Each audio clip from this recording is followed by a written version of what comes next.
Hey everyone, happy Thursday. Thank you for coming in here and watching tonight. We are live on Facebook. My name is Alyssa Thomas from Penguin and Fish, and I'm here every weeknight at 8:30 p.m. Central Time, and it's a time when we can relax, we craft, we're sewing, and we can just work on a project together. And currently we are working on the Charming Chevrons quilt by Krista Watson of Krista Quilts.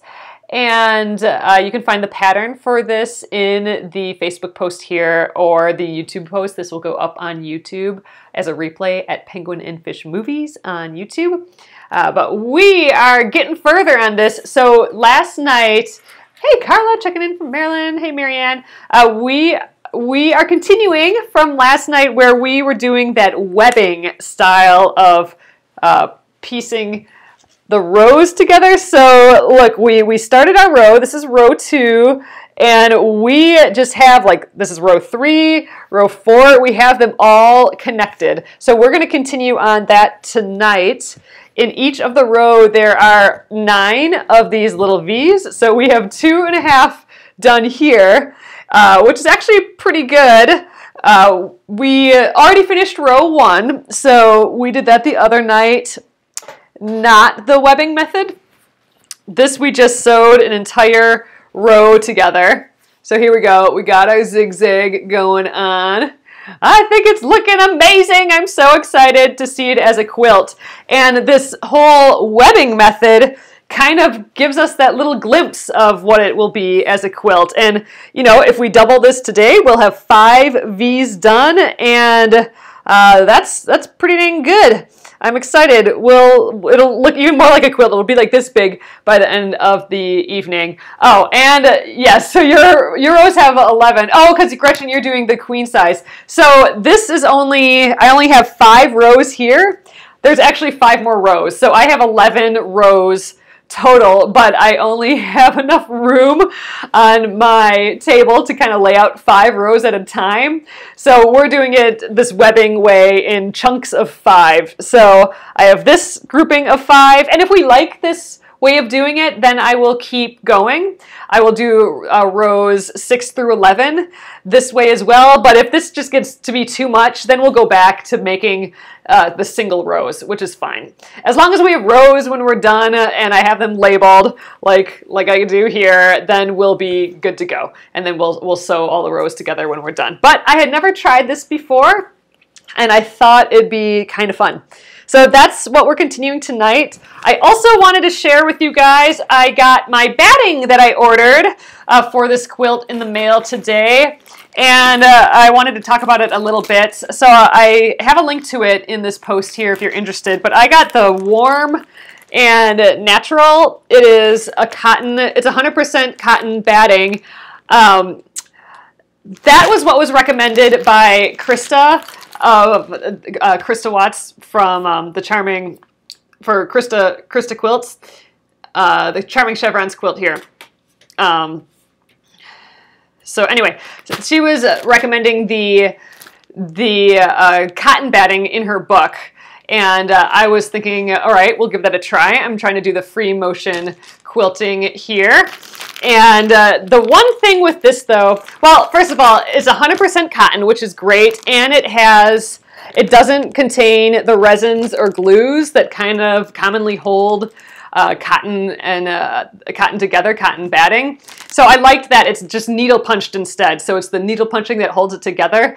The one thing though that I've read before is that you don't always really want to get the natural kind, because here you go, you can see it has the natural little specks and stuff. These are like little seeds and little things in the actual batting.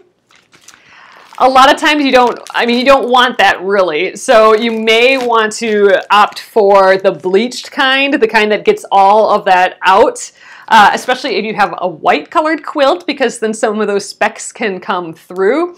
And you know, you just don't know how it's gonna affect the quilt, affect the fabric, these little bits and pieces in there. So I have read that before. I don't know if any of you have worked with the warm and natural, or, you know, a natural fibered where all the specks and stuff, the little seed pods and stuff are still kind of hanging out in there.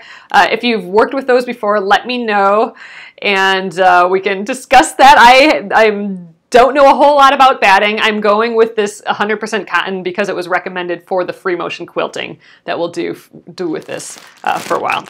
But anyway, that's what Krista recommended in her book. A 100% cotton. I couldn't find the brand that she recommended, so I just found this one. If you're interested, I put a link up. But batting, that's a whole kind of world I don't know much about, and there's more to learn for sure. So if you guys have any tips or tricks for picking batting, let me know. And again, it's Krista Watson of Krista Quilts, and we will get going on it tonight. All right, I'm going to flip you guys around. We'll get going. Oh, they have the wool pressing mats on Mass Drop right now, Valerie. Oh, I might have to give that a look-see because I love the idea of those little mats. Oh, you love the warm and natural. Oh, it's the only one you've used, and you've never had any issues with it. So you never have any issues with the little specks. So I can kind of show you a little bit closer now. But here you guys can see like the little specks and stuff in the warm and natural. I mean, I haven't taken it out of here yet. Ooh, there's a hole in it, but it feels just really soft and nice. I haven't used anything so nice, I don't think, before. It's all, you can kind of see it's needle punched. So that's one way to hold the batting, all the fibers together, they can use a glue or a resin, or they can needle punch it if it's a natural fiber. And this has been needle punched, which means, you know, no glue or resin, which makes me happy. But you can almost see all the little texture, the little pokey texture. That's the needle punching that's holding the fibers together. Kind of like how we did the unicorn, how we did the needle punching of the wool with that little needle. That held the fibers together. It's a similar process. You love warm and natural. Oh, good. All right. So you guys have used this before and you think it's good. That makes me real happy. Oh, which side goes up when quilting? Is there two different sides? I haven't opened it yet, Deborah. I'll have to see.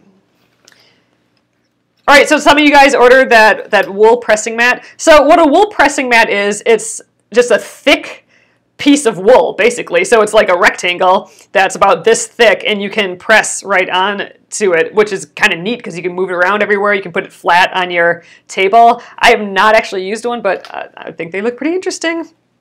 You use warm and natural a lot too. That's great. You read the wool mat will start smelling moldy if you don't use it just to dry iron. Oh, that's good to know, Pam. All right, so here are my stacks.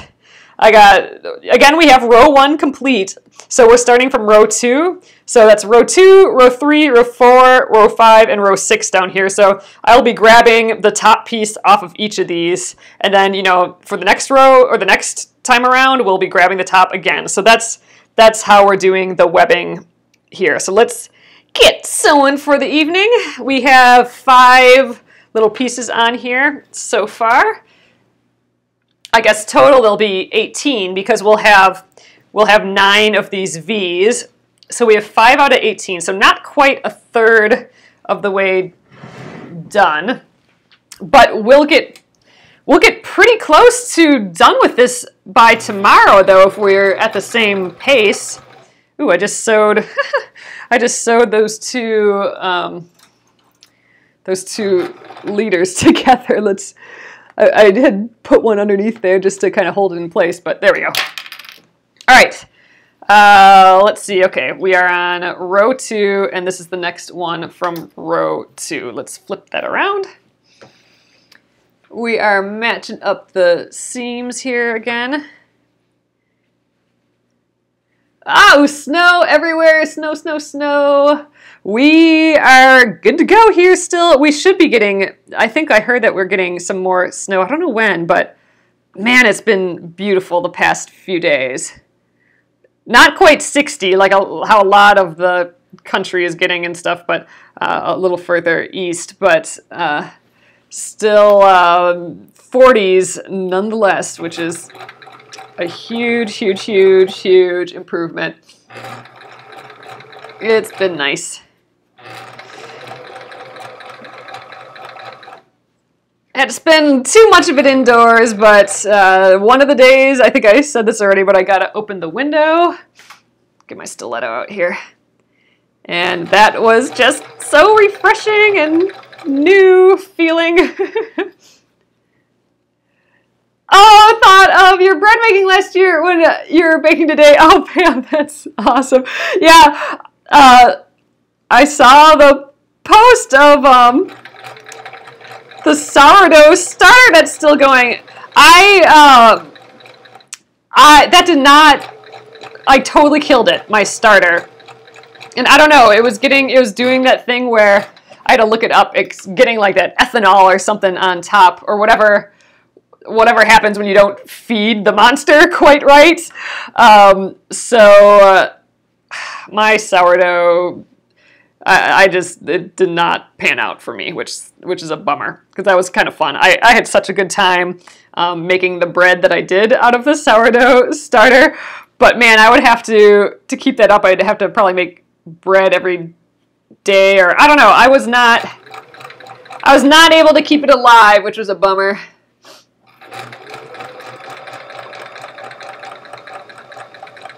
So much fun though, and then the house just smells amazing and just neat.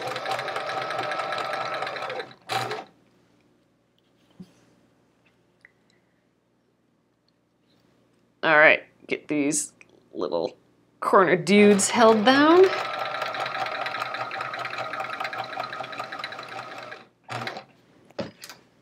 Oop, I'm caught on the table here. Geez, windstorms and power outages. Sheesh, that's intense. Hope that doesn't last long. Oh, you make the bread at least once a week? Ah, how amazing. Oh man, I can smell it when I think about it. Yummy, yummy bread. And it's just so special when it's made from a starter, I think, you know? I like it.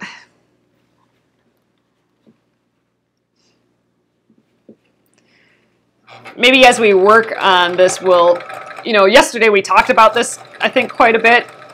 Maybe, or I don't know if I remember right, maybe we spent some time at the beginning, so maybe we'll get more than 5 of these little rows done today. And oh, you know what? We won't finish it tomorrow because tomorrow is Friday, and it is the first Friday of the month, so I will be taking a break from this quilt and getting out my my hedgehog quilt. So the first Friday of the month, we've started to do the Finish It Friday, where we just we stop whatever project we're working on and work on one of the projects that are sitting around unfinished yet. And that is going to be my hedgehog wall hanging that I'd like to hang behind me here. And I was going to, tomorrow, I'm going to make the binding for the quilt. So last month we worked on it, and I finished up the quilting in the border. We just did some straight line quilting. That was fun because we learned the presser foot had like a pressure button that we could use, and some magic button I didn't know existed on my sewing machine. So that was fancy. And then yeah, so we finished that, and this week we're moving on to making the binding. So it's going to be the same color red, and we have to cut the strips and sew the strips together and then press it. And I'm thinking that's probably about how far we'll get, but that's a full another step that we'll have done on that hedgehog quilt. So that's making me happy. So that will be tomorrow. So we will definitely not finish this guy up this week, this section.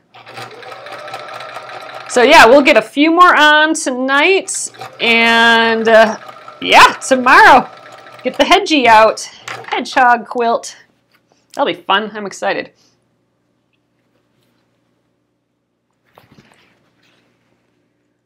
All right, let's clip these.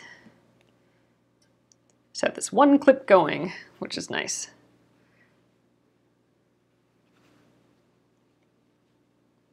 This is the easy side, the easy part of the V's where I get to do the red, which is just the 2 layers of fabric versus trying to match up the pieced side, the angled side.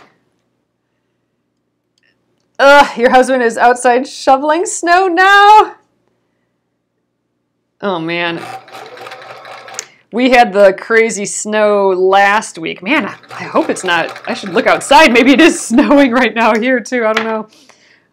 But yeah, I heard in passing that we're supposed to get a little bit more. But man, we've had so many nice days. I'm just hoping that we're over it. I think that's probably wishful thinking. All right, this is it for round 1. That's our 6th piece on out of the 18 that we'll be doing in this segment, in this chunk of the quilt top. All right, back to row 2 again here. So let's snip off the leader here. Oop. There's so many little phalanges on here, I don't know which one to cut. There we go. All right, next up. So I'm starting to, here we go, over here again. I'm starting to tuck my fabric under a little bit here, just because if it starts dangling off the table here, it's gonna start throwing all my little piles everywhere. So I don't want to make a mess because I need to know which one goes where, like which pile is next. So if these get messed up, then I'm messed up with this. But luckily I'm doing a random sort of quilt, so it's not going to matter so much. But I'm just kind of tucking this in a little bit now, since we're getting a little long over here. But all right, let's get back to it. Taken from the top of the number 2 area again.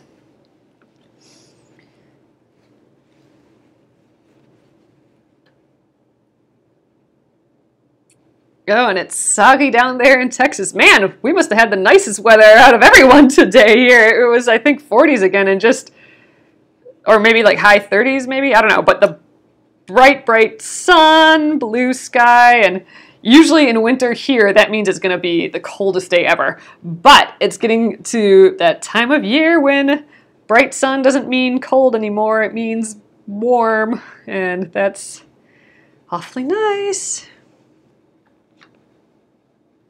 Where'd my stiletto go? That's helpful to hold these pieces together.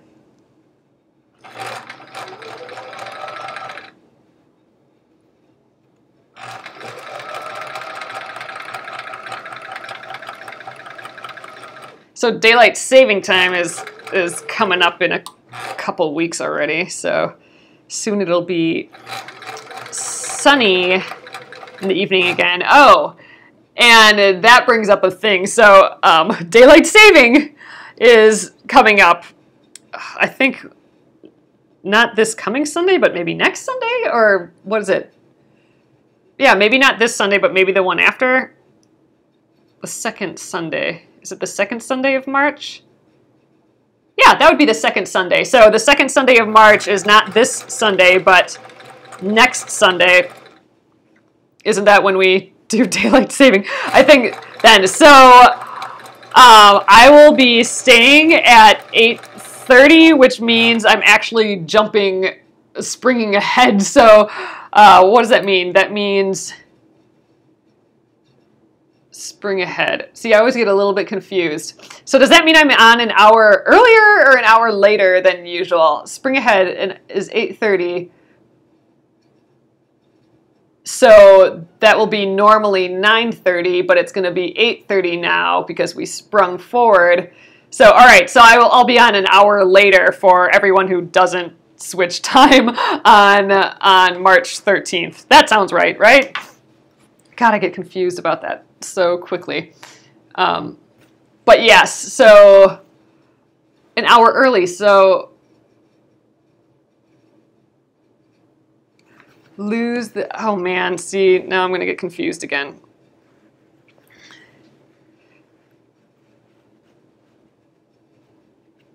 Yeah, so I'll be on, oh yeah, it'll be on earlier. Wait, spring ahead. So what was now 8:30 is now 9:30. So, oh yeah, so I'm an hour earlier. Okay, I will be an hour earlier than usual. That makes sense, right? You think it'll be an hour later? Oh man, see, it's all confusing. We're all confused. I know you spring ahead. I know you turn the clock ahead, but that means what was 8:30. Okay, so what was 9:30 is now 8:30. So what was 8:30 is now 7:30. So we'll be on, oh man, I don't know. I'm confused too. You'll find me. Put notifications on. then when it's 8:30 here, I'll be on, and then we'll figure it out at that point. Oh, goodness. You'll be on, yeah, I'll still be on at 8:30 p.m. Central. I'll still be on that. So I'm but that's going to feel different for some people if they don't have the time change. The only people who have to change their time are the ones who don't change time. Exactly, Suzabelle. So that's the case. We're all good. If you change time, then I will be on I will be on our normal 8:30 p.m. time, Central Time. I'm just trying to figure out if you don't change time, and which is some places. Yeah, we'll have to Google it. Okay, the third one here, and I think Europe and Australia might change at a different day. Like, I don't think they're the second Sunday of the month or something. So it's a whole thing. If you guys want to get real interested about, or like real, like more info on daylight saving, I would listen to this again today, but I don't know if you guys are familiar with the Stuff You Should Know podcast. I think it's just such a fun podcast. But they have an episode on how daylight saving time works. And apparently it's daylight saving time, not daylight savings. We always said daylight savings, but technically it's daylight saving time. And it's just so fascinating, the history of it and the controversy around it. And, you know, as recently as like 2005 of agreeing on an actual date for it to happen. And it's just, the whole thing is bizarro world. So if you do a search for Stuff You Should Know podcast and how daylight saving time works, it's worth a listen for sure. It's not like a whole farmers driven thing, like how, you know, we always thought, oh, it's so farmers can get up and, I don't know, harvest crops or whatever. You know, it's not, doesn't have anything to do with that really.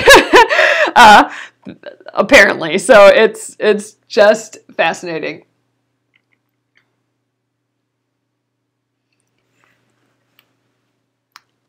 Yeah, Arizona doesn't change. I don't think Hawaii does.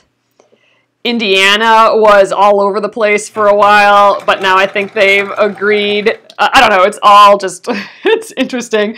If you want something, just if you're driving around this weekend or sewing, it'd be a good thing to throw on for a podcast while you sew. So, Stuff You Should Know. It's two guys, and it's a fun show. They do all sorts of topics, and daylight saving was one that they looked at.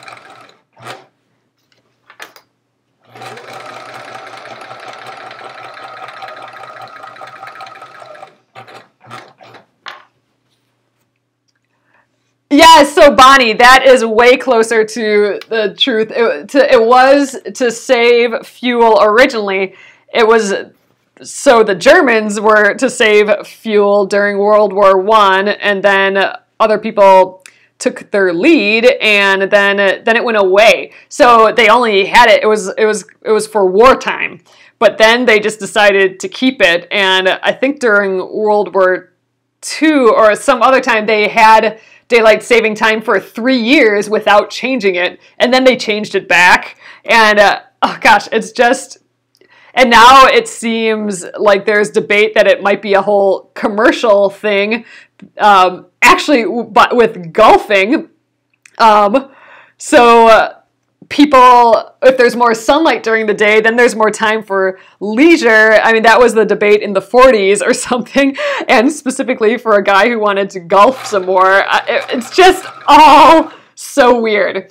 So it started as a thing to save fuel, save coal or oil for the war, World War I specifically, and then later World War II, and then they just kept it for a whole pile of other random reasons. But there is just goofy. It's worth a listen to.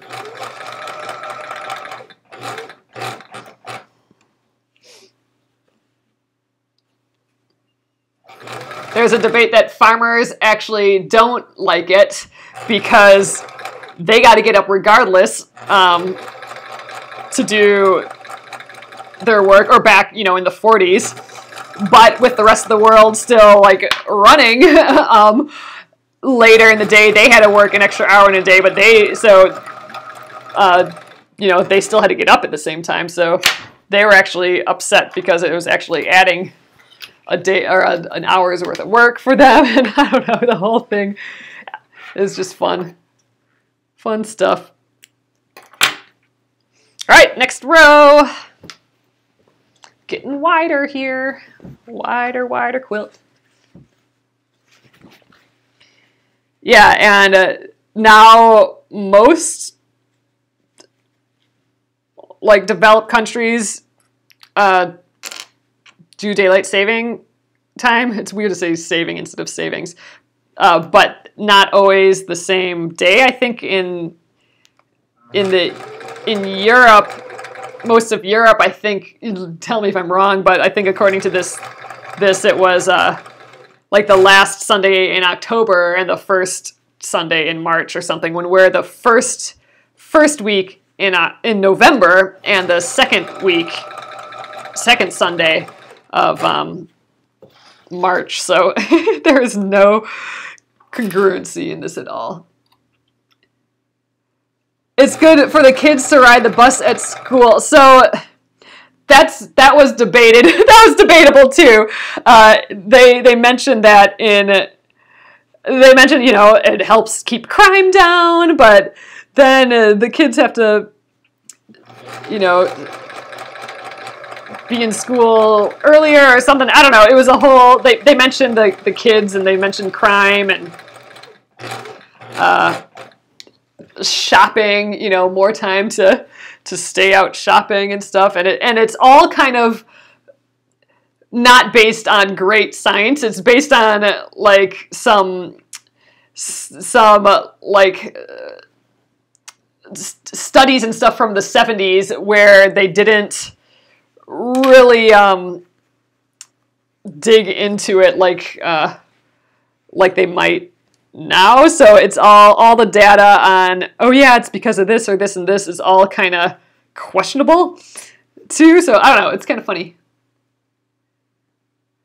I just think they should just get rid of it, all of it together. Oh, and they're just talking that there's actually serious health effects that happen because our bodies don't adjust. So things like more suicides in the week right after, and just crazy things, more heart attacks, after when you switch over, just because even though you go back or forward an hour, that doesn't mean your body gets used to that. And I totally believe that. And man, I don't know. But now it's this whole conglomerated thing. It's just so many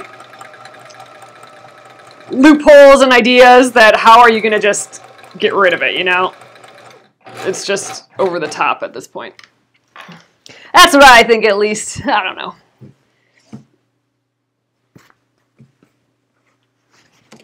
do away with it and keep it light outside. There you go. I don't know. I think your body would be less jolted knowing, oh yeah, it just gets a little darker, the days are a little shorter in winter, than just being totally conked into it being so much darker earlier by switching the time an hour. I think that's probably pretty jarring compared to the gradual just darkening a little bit.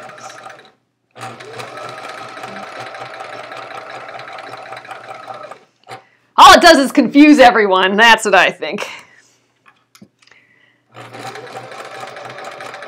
Let's streamline time by not doing anything with it. How about that?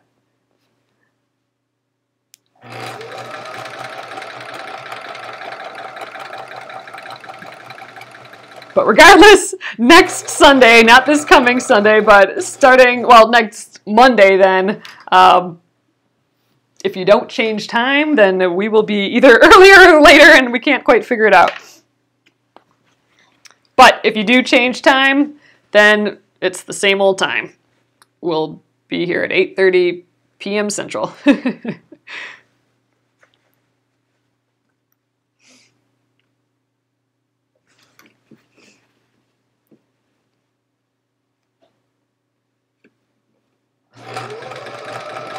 We're back on these red areas here. This is feeling more and more like a quilt. All I know is right now, as you put your snowmen today in, oh, you're bombed with beautiful white snow. It's been good snowman making weather. We've just been busy and haven't made a snowman, but we have tons of snow and now it's all wet and melty, and that would be like perfect for a snowman.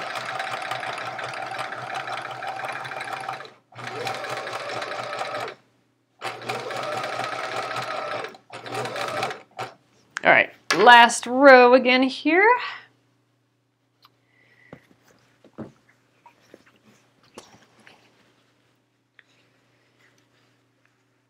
And let's see, how many V's we got going on now? 1, 2, 3, 4. So we'll have 4 full V's in these rows, and there's 9 total. So we'll have 4 done right now.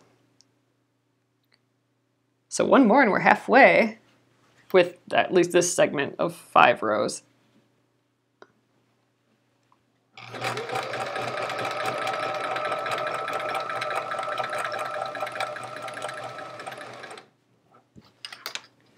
But let's say it takes about 3 days, 3 hours, let's say, to do these rows of 5. So that means in 6 hours we would have done 10 rows, which means that this way, this web way of doing this is probably a little bit faster than the 1 row at a time way, because it took us a whole time to do just that 1 row, a whole hour to do that 1 row. Ooh, man, I'm getting a little bunched up here. So I think this way might be faster. I mean, there's less moving around, there's less jostling around. Oh, where did I get my stiletto? It was a gift! It is made out of a turkey lacer.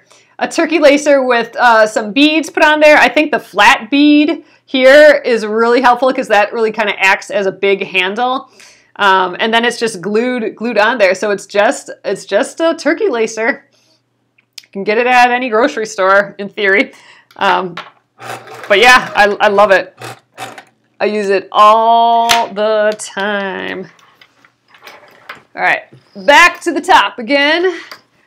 Oh, you got your Easter stuff out. You're tired of snow. Nice. All right, next up, got a purple one for this row.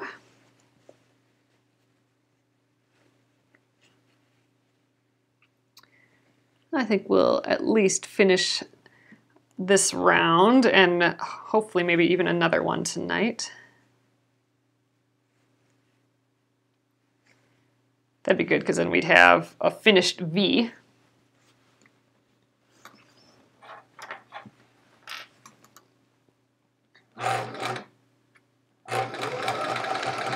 Ooh, let's flatten that out there.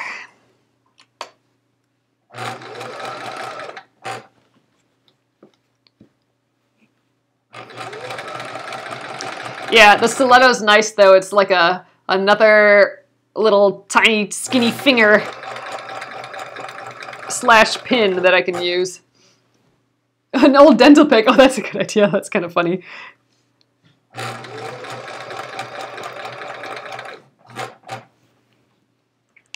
But yeah, the turkey lacer works fabulous. I love it, and it's a great size. I like how short it is too.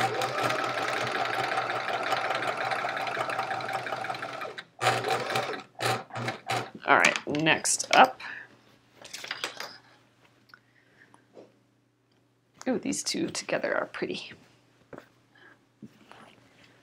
The black and the purple one of the same pattern here.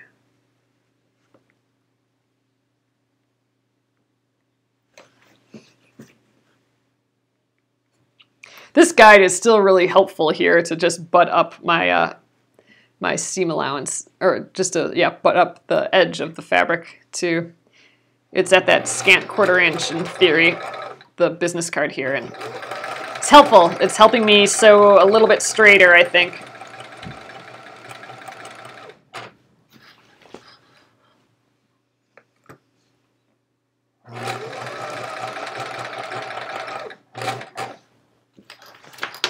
All right, it's starting to feel like it's getting a little bulky here with all this fabric now. So I don't know.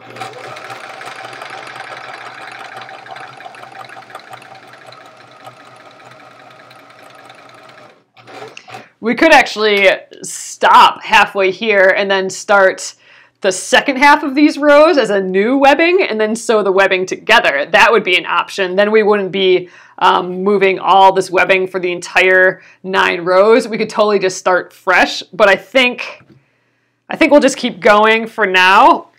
Maybe on the next group of 10, maybe we will do it in two sideways segments like this, just because, yeah, then we don't have to deal with all this bulk to my left the entire time, just like till we're halfway. I would just have to really label things well, like this is side 1 and this is side 2. If you kind of get what I'm saying there.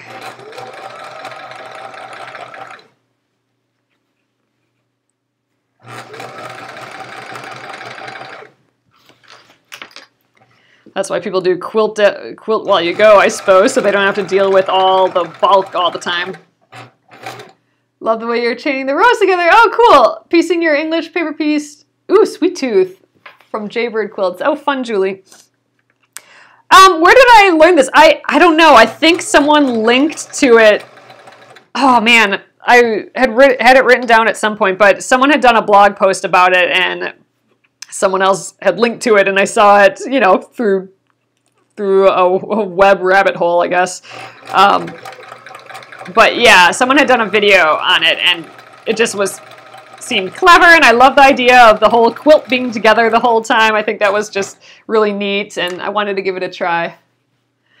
Yes, and FYI, you can use a stack of sticky note pads lined up to make an edge.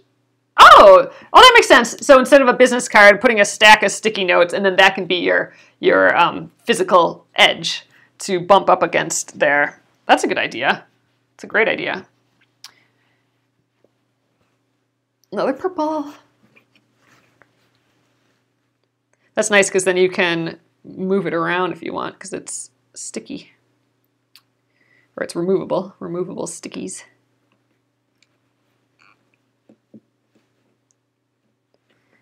Oh, I'm like, something feels weird. Like I didn't do something and I didn't clip this. There we go. Now my hand's free.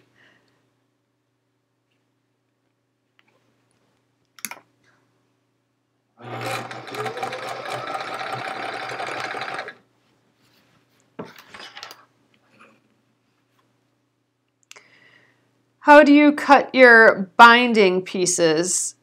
My binding, like a quilt binding, or these pieces here, or I guess I'm not quite sure what you're saying. My binding pieces, like for, like a binding of a quilt, I will be doing that tomorrow. I will be cutting binding pieces. I'll be cutting the pieces for the binding of my hedgehog wall hanging. So we will go through that tomorrow. I'll be cutting strips for that and sewing them together.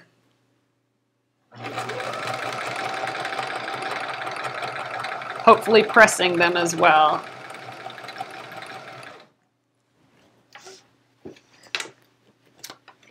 All right, I'll be doing that tomorrow, Bronny, for the hedgehog. But yeah, I mean, I sew them, or I cut the strips, and I'll be doing 2.5-inch strips, I think. And then I sew them together at a 45, at a 90-degree angle to each other, making a 45-degree angle seam like this. And then I press it flat. That helps reduce bulk. And I'll show you more about that tomorrow. But then you have to press the whole length in half, and then we'll sew it on. But we won't sew it on tomorrow, just because I don't think we'll get that far. But I like that part. We'll definitely go over sewing it on. It'll be April's first Friday, though, probably, when we do that.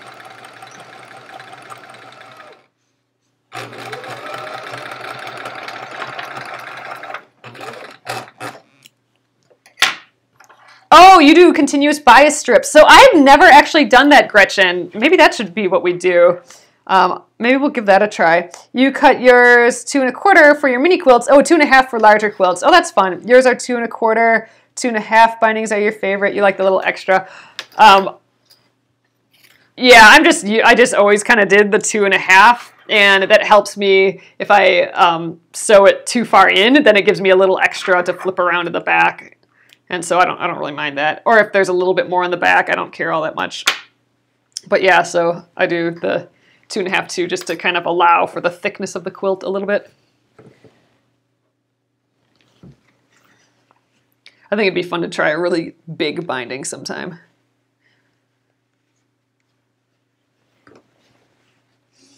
All right, I think this will be our last segment.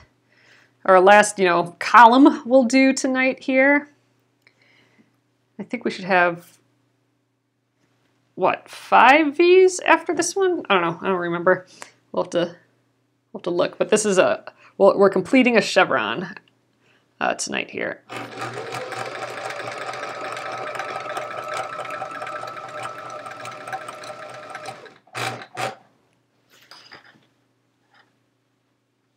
Oh. Oh, Missouri Quilt has a great video on cutting continuous. I should give that a try.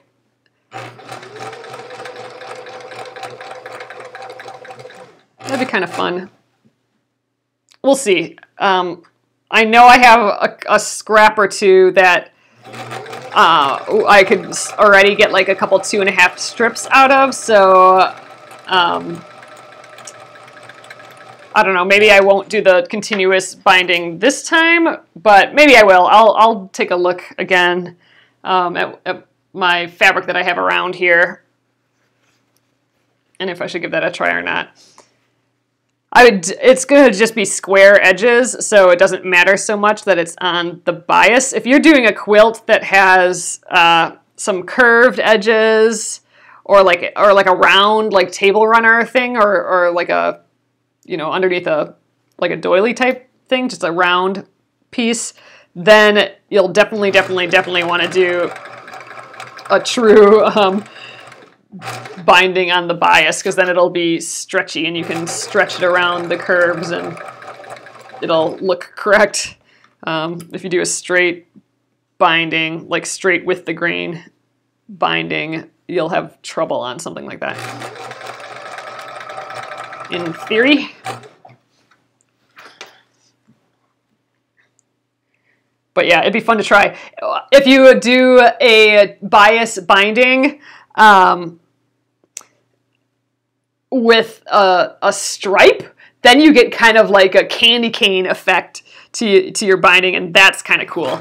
So yeah, so I've done that before actually. So maybe I have done the bias thing. It's been a while though. But yeah, for a straight quilt, technically you don't. I have heard that wear and tear wise, maybe the bias is a little bit better because there's some flex to it if you're, if it's getting rubbed against a lot, but I don't know. Who's really testing that? I don't know. That seems like a theory, but maybe it's true.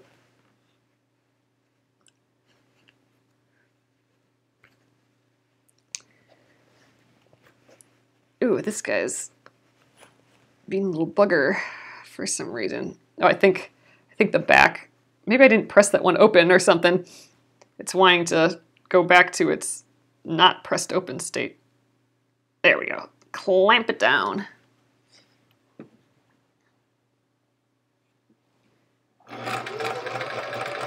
But yeah, that candy cane stripe looking binding by doing a striped fabric on the bias, that is such a fun look to it. It just adds a little bit of whimsy to a quilt, I think, that candy cane binding. I'm just doing this red. So the hedgehog quilt, it's embroidered, and then it has a jean border, but the nose of the hedgehog is practically the same color red as this. So I think just that red binding, little skinny red binding, is going to be kind of sharp. So I'm excited to see what that looks like. All right, 2 more of these guys.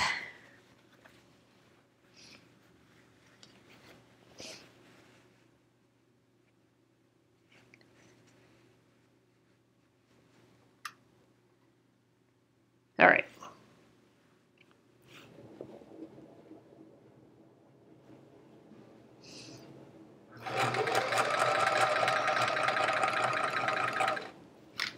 Yeah, it's getting awfully bulky over here. I think it might be worth starting fresh, like if we divide, instead of dividing the top and bottom into 2 long segments, maybe we divide it into quarter chunks. So, the top 5, the first few columns, the top 5, the second columns, then the bottom 5, the first few columns, and the bottom 5, the second one.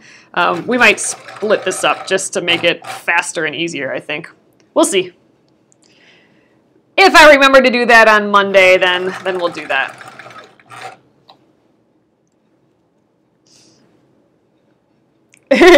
Same here, Patricia. For me, I just like, well, first of all, I like, with quilt making and any crafting, I like just the physical act of making something, just because it's just relaxing. It's kind of like my meditation, and I like the accomplishment you get from making something, and I like the experimenting, like what would happen if these 2 colors to go together, or I don't know how to do this, let's learn something new. So I like those aspects. I'm definitely not in the let's make something for a show, which is perfectly fine too. That'd be kind of a fun to get that good and enter stuff and all that, but not for me. I like experimenting and asking questions and testing them out, and then just, of course, the act of making something.